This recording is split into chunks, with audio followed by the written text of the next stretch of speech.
Fakultas Dakwah dan Komunikasi UIN Araniri Banda Aceh mengadakan acara penandatanganan Memorandum of Agreement antara Fakultas Dakwah dan Komunikasi UIN Araniri Banda Aceh dengan PKM Aceh dan juga DPPD IPSPI Aceh serta pengukuhan Dewan Pengurus Daerah IPSPI Aceh periode 2022 hingga 2027. Pada hari Jumat 24 Februari 2023 bertempat di Aula Fakultas Dakwah dan Komunikasi UIN Araniri Banda Aceh.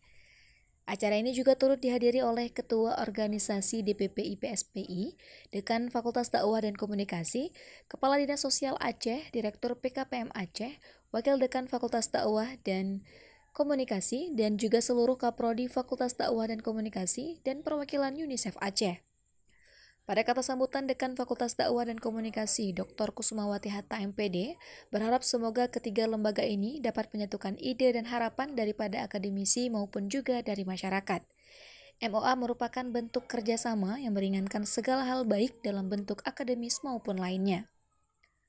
Ketua DPP IPSPI Aceh, Bapak Daniel Arca, AKSMI, MSI, dalam arahan mengatakan bahwa sangat memberikan apresiasi sudah dilibatkan dalam seluruh kegiatan IPSPI ini sebagai wadah keilmuan, di mana selalu ada tantangan terbaru yang dapat mengembangkan keilmuan kita, dan juga berharap kegiatan ini menjadi salah satu sertifikasi peluang-peluang kerja yang bukan hanya meningkatkan bidang akademik, tapi juga dalam bidang aparatur, bisa bersaing dalam hal kemajuan teknologi. Untuk Araniri TV, Tera Julana melaporkan.